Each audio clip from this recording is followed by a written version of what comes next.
Hello everyone, আমি সঞ্চিতা। আমার চ্যানেলে আবারও আপনাদেরকে অনেক অনেক ওয়েলকাম জানাচ্ছি। আশা করছি আপনারা সকলেই ভালো আছেন ও সুস্থ আছেন। আজ শনিবার, সকাল এখন প্রায় 10:30 মতন বাজতে গেল। কি হচ্ছে আজকে বার্থডে স্পেশাল মর্নিং ব্রেকফাস্ট? আমাদের দুজনের বার্থডে যেহেতু একদমই পরে একদিন আগে পরে, সেই জন্য আর কি চেষ্টা করি দুদিনই দুজনের যা যা জিনিস পছন্দ সেগুলো রান্না করার। এমন নয় যে আজকে আমার বার্থডে বলে আমারই সব জিনিস ভালো লাগার জিনিসগুলো আজকে রান্না হবে, এরকম কিছু নয়।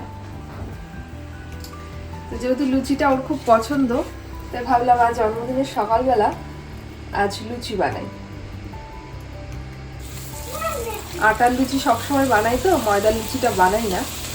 তা আজকে ময়দার লুচি বানাচ্ছি। ময়দার লুচিটা না আমার একটু কম ফোলে, বাট ফুলেছে তো।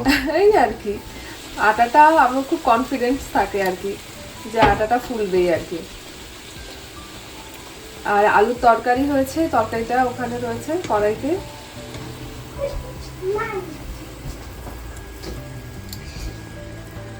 সকালবেলা লুচি আর এই নিরামিষ আলুর তরকারি। কি বাবা? ম্যাগনেটিক কোথায় খুঁজে পাচ্ছে না। কালকে ঘর গুছিয়েছি দেখে সব টয়েস গুলোকে আর খুঁজে পাচ্ছে না। এই লুচিগুলো দেখলে, বিশেষ করে ময়দার লুচিগুলো দেখলে ওই তোমার দক্ষিণেশ্বরের কথা খুব মনে পড়ে, ভীষণ মনে পড়ে দক্ষিণেশ্বরের কথা। ঠিক গো, তোমারটাও না। Thank you thank you Thank you. Thank so you. Much. Mama. Mama. আমারটাও নিয়ে আসি। যে জিনিস একটু মিষ্টিটা কম হয় সেটা আমার খুব ভালো লাগে। এখানে আসার পর যদিও মিষ্টিটা খাওয়াটা একটু বেড়েছে, মানে বেড়েছে বলতে যদি একটু মিষ্টি বেশি হয় সেটাও ভালো লাগে। এটা একদম ক্ষীর দিয়ে বানানো, একদম দুধটাকে শুকিয়ে একদম কমিয়ে নিয়েছিলাম দুধটাকে, তারপরে এর সাথে ছানা অ্যাড করেছি। ছানা অ্যাড করেও বেশ অনেক সময় ধরে মিক্স করেছি। তারপরে এরকম যখন শুকিয়ে এসছে তখন নামিয়ে একটু শুকনোর জন্য একটু রেখে দিয়েছি। এই নারকেলের যে গুঁড়োগুলো, এই কোটিংটা না করলেও হয়, কিন্তু এটা করলে কিন্তু দেখতে সুন্দর লাগে, তাই না? দেখতে খুব সুন্দর হয়েছে, কিন্তু সাইজগুলোও ঠিকঠাক আছে। জন্মদিন বলে কথা, নিজের জন্যই মিষ্টি বানালাম। আর যদি বাড়িতে থাকতাম, মা বা আমার বাবু বা আমার ভাই, আমার শ্বশুর বাড়িতে যদি থাকতাম, ওরা ঠিক আমার জন্য কালাকাঁদ নিয়ে আসতো। কারণ আমি কালাকাঁদটা খুব পছন্দ করি, আর তুনার পাপা পছন্দ করে যে রসগোল্লা যেটা হয়, গোলাপ জামুন। না, গোলাপ জামুনের থেকে এখন রসগোল্লাটা বেশি ভালো লাগে। হ্যাঁ, গোলাপ জামুনটা পছন্দ ছিল, কিন্তু যখন এবার বাড়ি গেছে, এবার সাদা যে রসগোল্লা হয় ওটা খেয়ে ও বাড়ি নাকি আরো বেশি ভালো লাগছে। সেই জন্য এখন ওর প্রিয় ওই সাদা রসগোল্লা, তাও আমার শ্বশুরবাড়ির পাশের দোকানের, সব জায়গার নয়। আর এই যে দেখুন, মিষ্টিগুলো একদম রেডি হয়ে গেছে। এবার মিষ্টিগুলোকে একটু সুন্দর করে সাজানোর জন্য আমি কি করেছিলাম, অল্প একটু গরম দুধে কেশর ভিজিয়ে রেখেছিলাম। এমনি তো কেশরের কালারটা এতটা সুন্দর হয়, আর এই সাদা সাদা যখন এই ক্ষীরের লাড্ডুগুলোর ওপরে কেশরের হলুদ কালারটা পড়ছে, এত সুন্দর লাগছে দেখতে। প্রফেশনাল না হতে পারে, কিন্তু আমরা চেষ্টা তো করতে পারি না যে প্রফেশনালরা যেরকম ভাবে কাজ করে, জিনিসগুলোকে সাজায়, ঠিক সেই রকম ভাবে সাজিয়ে গুছিয়ে সকলের সামনে উপস্থাপন করি। আমার আগের ভিডিওতে আমি আপনাদেরকে বলেছিলাম যে আমি কি করে কেকটা বানাই, সেটা আমি আপনাদের সাথে শেয়ার করব। তো কেক বানানোর জন্য আপনার সবথেকে প্রথমে যেটা প্রয়োজন সেটা হলো মেজারমেন্ট। আপনার সঠিক মেজারমেন্টে যদি সবকিছু দেন, তাহলে কেক কিন্তু সত্যিই খুব সুন্দর হবে। তো আমি আজকে যে মেজারমেন্টটা করছি, অনেকে আছেন যারা কাপ দিয়ে মেপে নেন, আমি আবার কাপ দিয়ে মেপে নেই না। এরকম ছোট ওয়েট মেশিন পাওয়া যায়, এই ওয়েট মেশিন দিয়ে আমার মনে হয় মেজারিং করলে একদম মনে হয় সঠিক পরিমাপটা পাওয়া যায়। আমি এখানে 200 গ্রাম ময়দা নিয়েছি। এবার যেহেতু আমি আজকে চকলেট কেক বানাবো, বাড়িতে আবার জানেন চকলেট কেকটাই বেশি খাওয়া পড়ে। তো চকলেট কেক যেহেতু বানাবো আমি, সেই জন্য তো আমার কোকো পাউডারটা দেওয়া দরকার। তো কোকো পাউডারটা দেওয়ার নিয়মটাই হলো, আপনি যতটা ময়দা নেবেন সেখান থেকে আপনি যদি 2 চামচ ময়দা তোলেন তাহলে আপনি 2 চামচ কোকো পাউডার ইউজ করবেন। আপনি যদি 4 চামচ ময়দা তোলেন সেই পরিবর্তে আপনি 4 চামচই কোকো পাউডার দেবেন। তাহলে কি হলো, ওই 200 গ্রামের ওই পরিবর্তনটা কিন্তু আর হলো না, একই থাকলো। এবার এতে দিতে হবে বেকিং পাউডার আর baking soda. Baking powder, baking soda যে কোম্পানিরই হোক না কেন তাতে কোনো অসুবিধে নেই। সবসময় চেষ্টা করবেন বেকিং পাউডারটা বেকিং সোডার থেকে একটু বেশি দেওয়ার জন্য। আমি যেরকম বেকিং সোডাটা অল্প একটু নিলাম চামচে, আর তার থেকে একটু বেশি বেকিং পাউডারটা দিয়েছি। আর এখানে আরেকটা জিনিস আমি দেখাতে ভুলে গেছি, সেটা হলো সামান্য একটু নুন দিয়েছি। নুনটা একদমই সামান্য একটু দেবেন, আর অবশ্যই কিন্তু খুব সুন্দর করে চেলে নেবেন, কারণ চেলে না নিলে কিন্তু এর মধ্যে অনেক সময় থাকে কিছু নোংরা থাকতে পারে বা একটু শক্ত শক্ত দানা দানা কিছু থাকতে পারে, আর ওটা যখন কেকের মধ্যে পড়বে তখন কিন্তু সেটা খেতেও ভালো হবে না। সেই জন্য অবশ্যই চেলে নিতে হবে। এবার আমি নিচ্ছি এতে চিনি। চিনিটা কতটুকু দেব, যেহেতু আমি 200 গ্রাম মতন ময়দা নিয়েছি, আমি এতে চিনি দেব 130 গ্রাম মতন। এই চিনির পরিমাপটাই একদম সঠিক থাকে। কেক খুব বেশি মিষ্টি হলে কিন্তু ভালো লাগে না খেতে। সেই জন্য 130 গ্রাম মতন কিন্তু আপনারা এখানে চিনি দেবেন। আর এর সাথে আমি দেব সাদা তেল। অনেকে আছেন যারা বাটার দিয়ে কেক বানান, আমি আবার কখনো বাটার দিয়ে কেকটা বানাই না। আর অনেকে এগ দিয়েও কেক বানান, সেটা কিন্তু খুব সুবিধা হয় জানেন। যখন ক্রিমের কাজ করা হয় তখন যদি কেকটা এগ দিয়ে করা হয় তাহলে সেটা কাজ করতে খুব সুবিধা হয়। আর যেহেতু আমি ম্যাক্সিমামই কেক বানাই এগলেস, সেই জন্য আমার একটু কষ্ট হয় আর কি, কারণ কেকটা যখন কাটি তখন সেটা একটু গুঁড়ো গুঁড়ো হয়ে যায়, একটু ভেঙে যাওয়ার সম্ভাবনাগুলো একটু বেশি থাকে। আর সেই জন্য যখন আমি কেক বানাই তখন আমার কেকের প্রতি কনসেন্ট্রেশনটা অনেকটাই বেশি দিতে হয়। আর অবশ্যই কেক যারা ক্রিম দিয়ে রেডি করবেন, কখনোই কিন্তু কেকটা যখন গরম থাকবে ওই অবস্থায় কখনোই কিন্তু কেকটা কাটতে যাবেন না।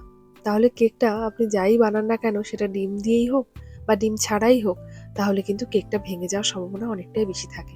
এবার চিনি আর তেলটাকে আমি ভালো করে মিক্স করে নিলাম। সবসময় ড্রাই যে ইনগ্রিডিয়েন্টস গুলো থাকবে সেটাকে আলাদা একটা পাত্রে নেবেন, আর যেটা এরকম চিনি বা তেল বা দুধ যেটাই থাকবে লিকুইড, সেটাকে একটা আলাদা পাত্রে নেবেন। এবার আমি চিনি আর তেলটাকে ভালো করে মিক্স করে নিলাম। এবার আপনারা দেখতেই পারলেন এখানে আমি অল্প একটু ভিনিগার দিয়েছি। আপনারা চাইলে টক দইও দিতে পারেন, আবার চাইলে একটু ভিনিগারও দিতে পারেন। যে ভিনিগারটা কখনো আপনারা চাইলে দুধের মধ্যেও মিশিয়ে দিতে পারেন, বা কখনো এইরকম ভাবে চিনি আর তেল যখন মিক্স করবেন তখনও কিন্তু এর মধ্যে মিক্স করে দিতে পারেন। আর এটাকে খুব ভালো করে মিক্স করে নেবেন, কারণ হচ্ছে চিনি আর তেল তো একটু মিক্স হতে সময় লাগবে। অনেকে আছেন যারা চিনিটাকে গুঁড়ো করে নেন, আমি জানি না সেটা নিলে কেমন হবে। যেহেতু আমাদের এখানে চিনিগুলো একদম ছোট ছোট থাকে, সেই জন্য আমার মনে হয় এটাকে আর গুঁড়ো করার প্রয়োজন নেই। কিন্তু যদি খুব বড় বড় চিনি থাকে তবে কিন্তু আপনারা পাউডার করে নিতে পারেন, কারণ ওটা তখন মেল্ট করাতে অনেকটাই বেশি সময় লাগবে। এবার ভালো করে মিক্স হয়ে গেল, আর আমি এখানে দুধ নিয়েছিলাম, যেহেতু 200 গ্রাম ময়দা, দুধটাও আপনারা নেওয়ার চেষ্টা করবেন 200 মিলি। প্রায় সমান সমানই নেওয়ার চেষ্টা করবেন, কিন্তু অতটা লাগবে না। কখনোই যখন মিক্স করবেন প্রথমেই অনেকটা দুধ দিয়ে দেবেন না, অল্প একটু দুধ দেবেন।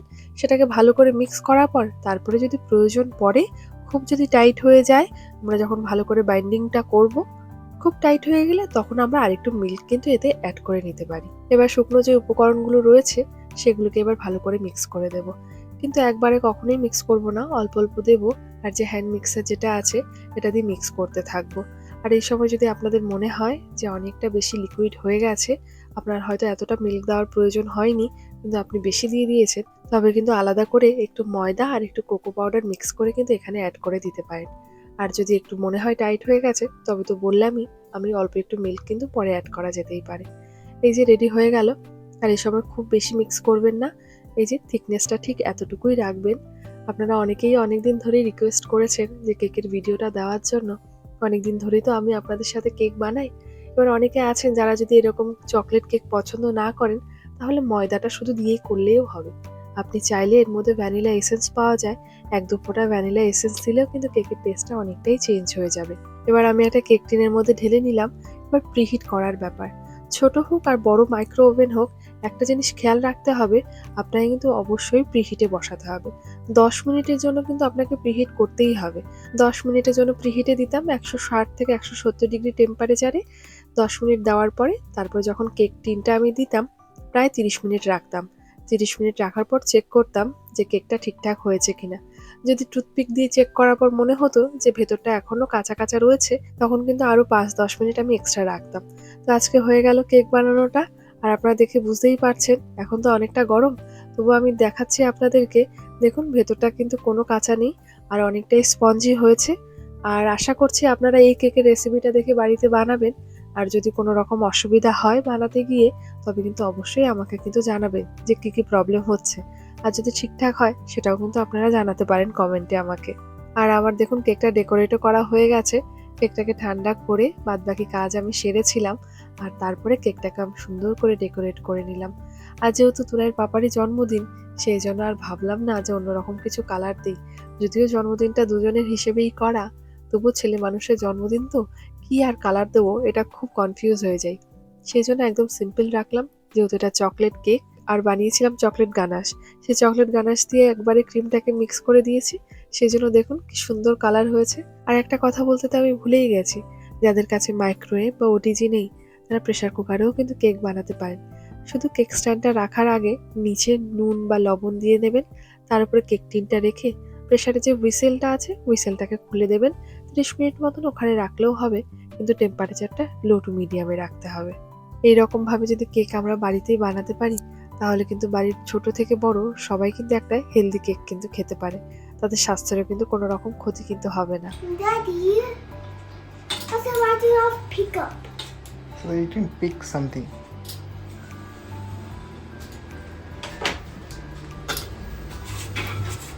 ইডলি চলছে।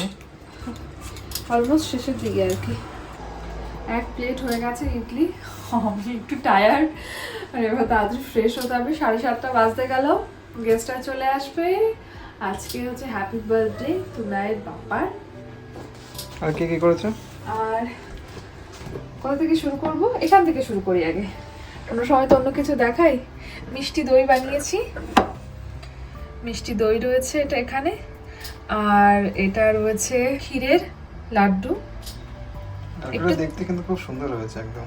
মানে একদম একটু আর একটু বড় হলে ভালো হতো, প্রফেশনাল নই, আর একটু বড় হলে ভালো হতো, তাহলে একটু লাড্ডুর মতন লাগতো। একটু ছোট হয়েছে আর কি, লাড্ডু হিসেবে একটু ছোট হয়েছে, নাড়ুর থেকে আবার একটু বড় হয়েছে, তাই না? এটাতে রয়েছে স্যালাড, আর এটাতে রয়েছে বাদামের চাটনি, আর যেটা খাওয়া হবে ইডলি দিয়ে, ইডলি দিয়ে খাওয়া হবে বাদামের চাটনি। আর এটাতে রয়েছে চিলি পনির রয়েছে, আর বাবা একবারে আটকে রেখেছিলাম। আর এটাতে রয়েছে পনির বিরিয়ানি, নিরামিষ বিরিয়ানি। অনেক সুন্দর হয়েছে। তুমি তো একটু খেয়ে দেখেছিলে, ঠিকঠাক ছিল সবকিছু? পুরো পারফেক্ট। আমার তো মনে হচ্ছে এই চিকেন বিরিয়ানি থেকে এই বিরিয়ানিটাই বেশি ভালো লাগলো। রায়তা মনে হয় ফ্রিজে রয়েছে। না, রায়তা এখানে রয়েছে। আর এটার মধ্যে রয়েছে রায়তা, যেটা বিরিয়ানি দিয়ে খাওয়া হবে।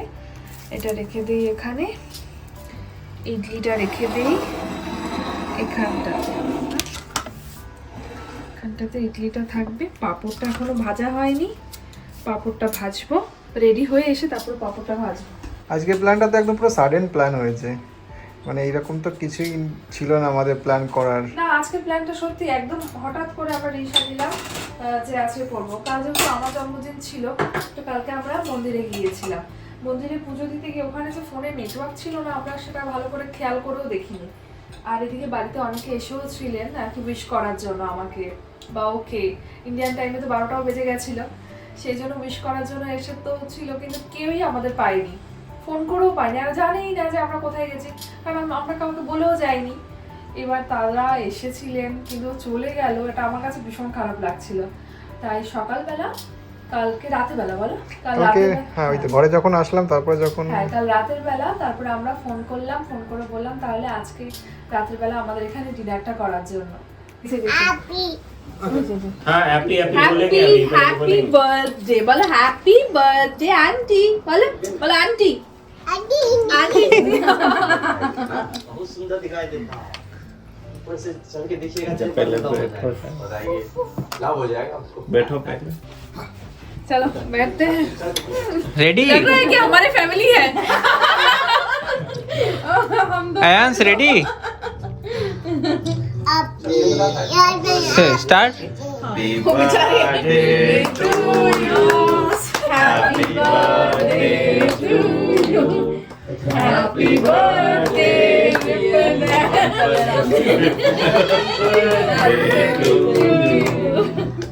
आगे वाला कौन जिसको आते हैं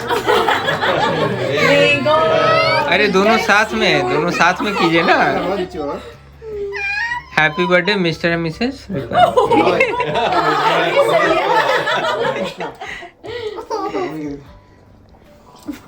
अयान देख रहा है कि मेरा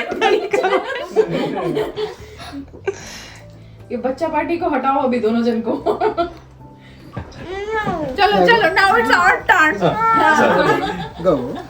আর এই যে হলো এখন গিফট, আমাদের গিফট রেডি হয়ে গেছে, আমরা রেডি করেছি।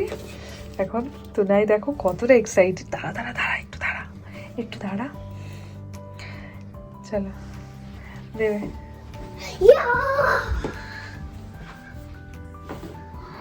বলে দাও সুন্দর করে হ্যাপি বার্থডে কি করে বলো আজকে। পাশে বসে বলো, বলো সুন্দর করে বলো বাবা। Happy birthday to you. Happy birthday to you. Happy birthday. Happy birthday. Happy birthday to you. ওই শোনা বাবা। I love you so much, baby. I saw something. Papa open করো। ও আর কি Oh my god. So many cards. দাও দেখিয়ে দাও কি লিখেছো সেটা দেখিয়ে দাও। কার্ডটা দেখাও একটু, মোমোকে কার্ডটা দেখো। Wow. What you have written? I love you, Daddy. দেখি Have দেখি a great day. Yours, Ion. দেখি একটু লেখাটা দেখি, লেখাটা দেখাও। ফ্ল্যাট করো, মামাকে দেখি তো লেখা। টান করো, মাম্মা দিকে টান করো। লিখেছে, নিজেই লিখেছে। Happy birthday, Daddy, from your little monster. Oh, year monster.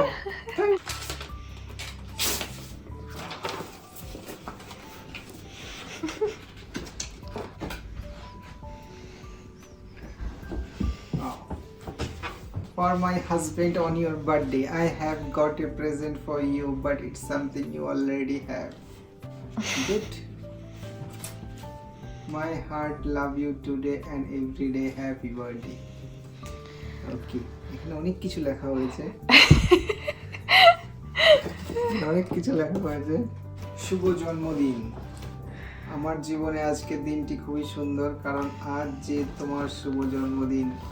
যেদিন প্রথম শুনেছিলাম তোমার জন্মদিনের কথা, সেদিন ভীষণ খুশি হয়েছিলাম, কারণ তার একদিন আগে আমার জন্মদিন। ঈশ্বরের কাছে এই কামনাই করি তোমার দীর্ঘায়ু হোক, তুমি সুস্থ থেকো সবসময়, আর আমাদের এভাবেই আগলে রেখো। খুব ভালোবাসি তোমাকে প্রিয়, তুমি আছো তাই আমি আছি, তুমি এই পৃথিবীর সব থেকে ভালো বন্ধু আমার, অনেক ভালোবাসি তোমায়, love you. Thank you so much. Oh, Google, I say happy birthday to you. ও বাবা, Hi, Googly. Thank you. Come. Good. I love this dress. Thank you. Thank অনেকদিন you so much. অনেকদিন থেকে ভাবছি দেবো, আর এটা আমার টাকা দিয়ে কেনা। মানে আমার টাকা বলতে গেলে মানে আমি যতটুকু যাই করেছি, একটা ছোট অ্যামাউন্ট যাই আমার কাছে জমা আছে, সেটা দিয়ে আমি তোমার জন্য নিয়ে এসেছি। But সুন্দর হয়েছে। শখের সংসারটি যেরকম আমাদের সাজাতে ভালো লাগে, তেমন কিন্তু আমাদের শখের মানুষটিকেও কিন্তু সাজাতে খুব ভালো লাগে। একটা ছেলে যেরকম ভাবে তার ওয়াইফকে বা তার গার্লফ্রেন্ডকে, তার মাকে বা তার বোনকে সুন্দরভাবে রাখতে, তেমন কিন্তু একটা মেয়েরও কিন্তু সেই ইচ্ছেটাই হয়। হয়তো আমরা জীবনে সেই রকম ভাবে কিছু করে উঠতে পারি না, সেই জন্য হয়তো তাদের ওই দিকগুলোকে আমরা সুন্দর করে তুলে ধরতে পারি না, কিন্তু ওটা বাদ বাকি তাদের সব দিকে খেয়াল যত্ন করে কিন্তু আমরা সেই ইচ্ছেটা কিন্তু পূরণ করি। আমার বাবার পরে তোনাইয়ের পাপাই হলো এমন একজন মানুষ যে কিনা আমার শখ, পছন্দ, ভালোবাসা, ভালো লাগা সবকিছুকে খুব ভালো করে জানেও। আর সব থেকে বড় কথা, ও আমাকে ভীষণভাবে বোঝে। আমি যেরকম চেষ্টা এখনো চালিয়ে যাই ওকে আরো ভালো করে বোঝার জন্য, ও কিন্তু সেই একই রকম আমাকেও বোঝার জন্য চেষ্টা চালিয়ে যায়। আপনারা সকলে আমাদেরকে আশীর্বাদ করবেন, আমরা যেন এইরকম ভাবেই একসাথে চলতে পারি, একসাথে থাকতে পারি। আজকের ভিডিওটা তবে এখানেই এন্ড করলাম। দেখা হচ্ছে আপনাদের সাথে পরবর্তী ভিডিওটি নিয়ে। আমার ভিডিওগুলো যদি ভালো লাগে অবশ্যই কমেন্ট করে জানাবেন। আপনাদের কমেন্টগুলো পেলে তার রিপ্লাই দিতে আমার ভীষণ ভালো লাগে। দেখা হচ্ছে খুব শিগগিরই আপনাদের সাথে পরবর্তী ব্লগটি নিয়ে। ভালো থাকবেন সবাই, সুস্থ থাকবেন, সাবধানে থাকবেন।